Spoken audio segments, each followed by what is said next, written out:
UNICEF France et la Fondation Visio présentent la collection Calliope.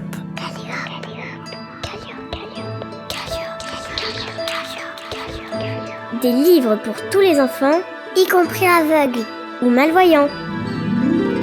Chut, écoute. Le premier rayon de soleil, d'Alain Millet. Édition L'étagère du bas. Accrochée sur le mur de la maison, il y a une grande photo dans un beau cadre blanc. On y voit une famille de lapins avec Lila, Lino et leurs 2 enfants. En bas à gauche, c'est Léo sur son vélo rouge. Au centre, sur un vélo un peu bizarre, un monocycle, il y a la toute petite Lily qui fait la folle avec son ami Isoa, un jeune héron aux longues pattes jaunes. Un drôle d'oiseau, elle aussi. L'histoire de Lila, Lino et Léo a commencé par un très long voyage. La petite Lily n'était pas encore née quand ils ont décidé de quitter leur ferme. Il n'était pas tombé une goutte de pluie depuis des mois et la terre, dure comme du bois, ne pouvait plus être cultivée. Un gigantesque soleil brille dans le ciel jaune. Un arbre tout desséché, aux branches nues et planté à côté d'une petite maison en bois. Un matin, ils sont partis pleins de courage et d'espoir en se donnant la main. La petite famille se met en route, chacun avec un sac sur le dos. Léo tient son doudou lapin serré dans sa petite main. Ils ont marché longtemps et ils sont arrivés un jour au bord de l'océan. Ils avaient entendu parler de la mer, mais ils ne l'avaient jamais vue. Pour poursuivre leur voyage, Lila, Lino et Léo ont pris la mer dans une barque abandonnée que Lila et Lino avaient réparée et repeinte. Par une nuit de pleine lune, dans sa barque blanche et orangée, la petite famille a dû affronter des mers agitées qui semblaient sans fin. Pour se diriger, Lino et Lila fixaient dans le ciel l'étoile la plus brillante. L'embarcation paraissait bien fragile quand apparaissaient de gigantesques navires qui effrayaient Léo.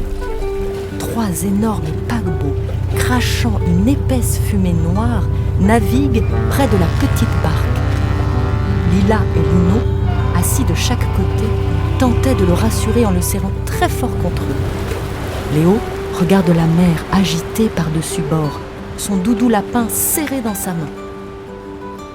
Enfin sur la terre ferme! Léo et ses parents ont sauté de leur barque et ont encore marché, tous les 3, sous des pluies diluviennes traversant des paysages étrangers et toujours différents.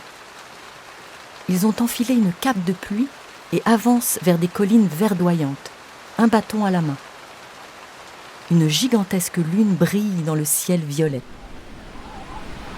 Coiffés d'un bonnet, ils ont ensuite bravé des tempêtes de neige, en franchissant de très hautes montagnes au sommet enneigé.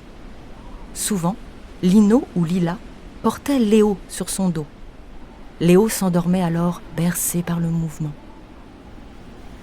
Une nuit de pleine lune, épuisés, Lila et Lino et le petit Léo se sont arrêtés dans un pays inconnu sous des sapins géants.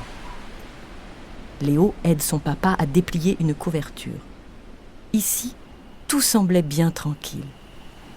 En préparant leurs affaires pour la nuit, ils étaient gagnés par la douceur et la quiétude de la forêt.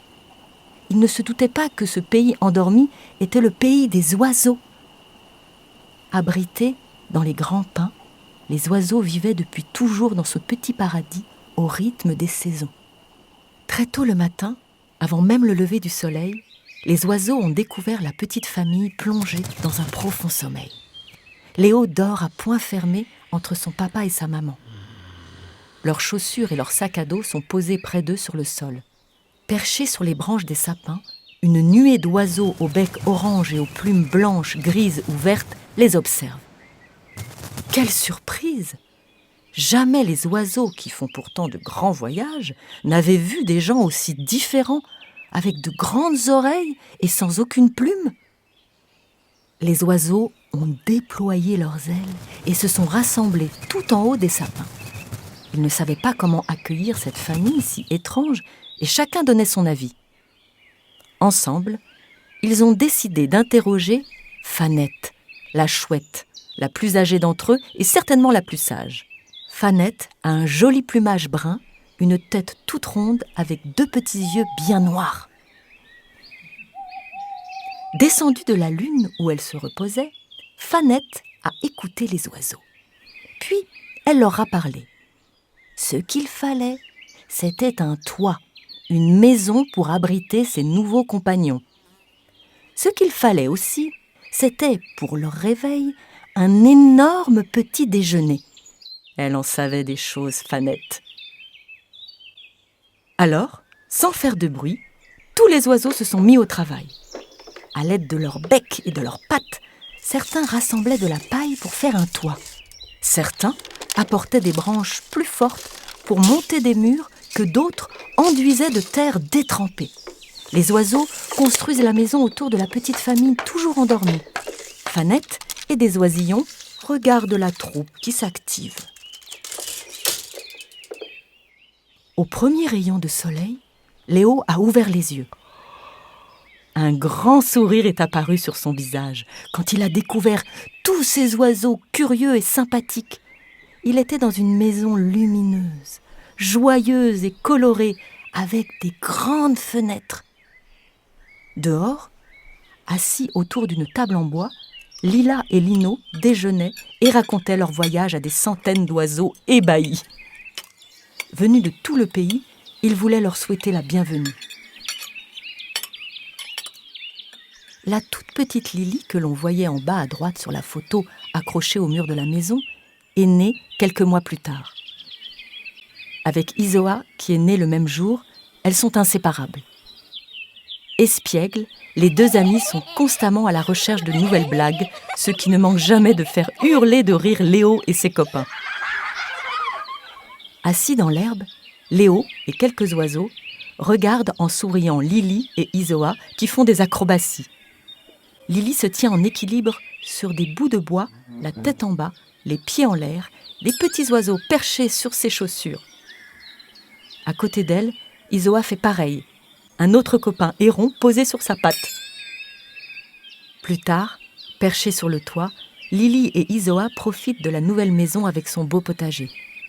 Sous le regard attendri de Fanette, Léo a construit des abris, des petites cabanes en bois, pour ses amis les oiseaux, dans les arbres, tout autour de sa maison. Au début, ils ont trouvé ça un peu bizarre. Maintenant, ils trouvent l'idée vraiment géniale.